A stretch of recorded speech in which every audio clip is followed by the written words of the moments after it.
gang, what's up? Welcome back here to another edition of the Fishing Teacher, and thanks for checking out today's video. Today we're going to give you guys tips and advice on fishing one of my favorite baits for this time of year, and that's the blue Speed Craw. Going to talk about the Speed Craw, going to explain to you what it is, when it works best, under what conditions, how to set it up and that type of stuff. I think it's going to add up to some good fish for you guys. And real quick guys, I just wanted to thank everybody that has taken the time to support the Fishing Teacher channel by becoming a member of the channel.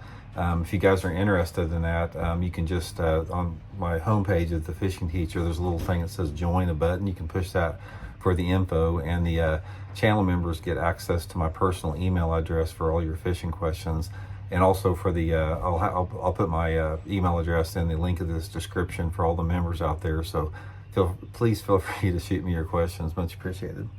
Okay guys, here we're going to talk about, this is the Zoom Speed Craw. This is actually the Magnum Speed Craw, which is a little bit bigger one, but I'm going to use it just for the purposes of the demonstration here.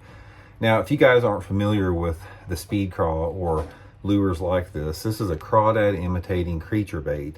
And as you can see, it's got like, tentacles that resemble a crawdad on it.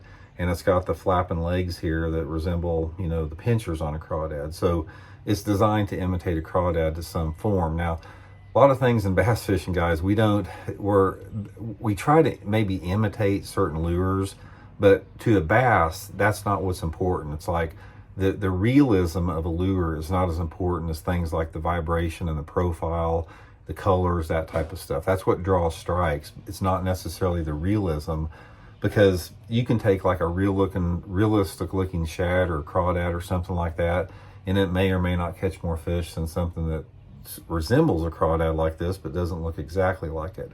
But anyway, the Speed Craw, it's one of the most consistent fish catchers that there's been in the country the past 20 years. And a lot of this has to do with a couple different variables. It's the size of the bait. It resembles the size of a lot of crawdads, and it puts out a combination of some vibration and action from the tail slapping, yet it's the soft plastic, so it's quiet and subtle. There's just a lot of things about it that the fish like. And specifically in today's video, I want to talk about the blue color. This is called the sapphire blue.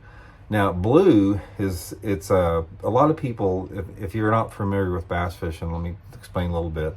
Black and blue is sort of a staple color in bass fishing. There's something about it the fish really like, a black and blue combination. It's the same with like green pumpkin. Like black and blue and green pumpkin are like the main staples. Most people use like a black and blue in a little bit off colored water and maybe a green pumpkin in cleaner water. That's sort of like a foundation reality in bass fishing. But not a lot of people use the solid blue. And guys, from about May until September, this is one of my favorite colors. And there's a couple different ways I'll rig it. I'll either Texas rig it, just like we've talked about on the Texas rig. I'll put it on as a jig trailer and pitch it and flip it.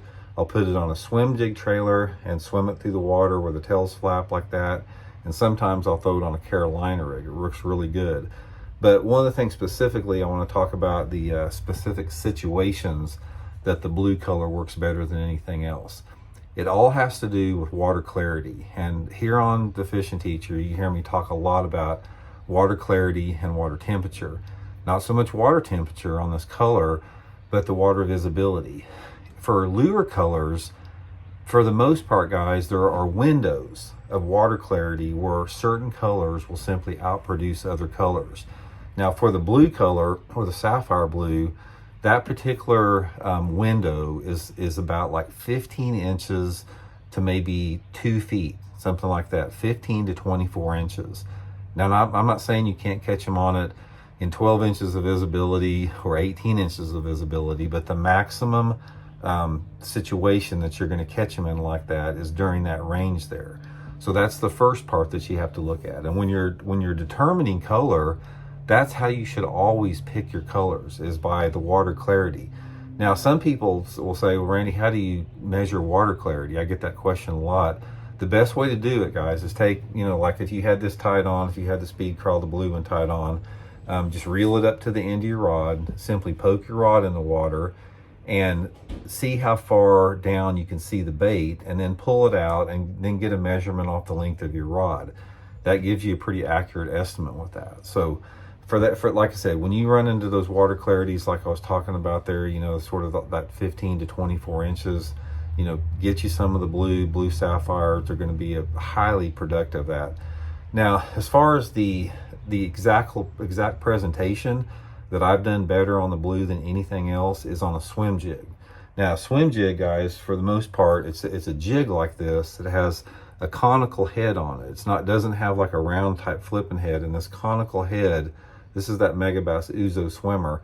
It's designed to run straight through the water. So we'll put the Speed Craw on the swim jig. Now, also, guys, this is really good in May and June. I think swim jig fishing is the best from about now until mid-June.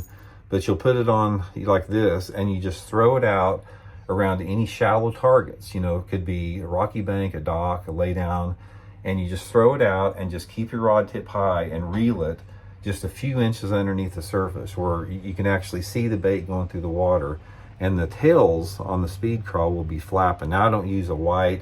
Most of the time I'm pairing this up with a black skirt, like a black swim jig with the blue sapphire trailer. So anyway, guys, it's produced a lot of good fish for me. Give you a try there. I'll put the Speed Craw link, Baitworks link in the description if you guys want to try some of them.